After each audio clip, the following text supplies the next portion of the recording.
had a meeting by wait about the Tamil Nadu political situation. Basically, post-election scenario. Honorable Congress President Mallikarjuna Kharge ji, LOP, Lok Sabha Rahul Gandhi ji, in charge Girish Choudhary was there.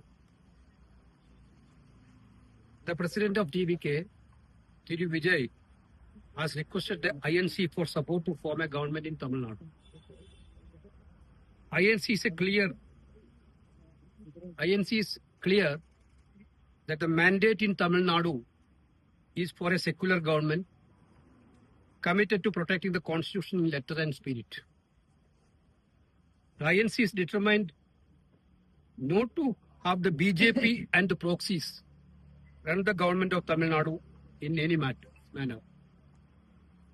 Thiru Vijay has spoken about drawing inspiration from Perum Thalaivar Kamaraj also.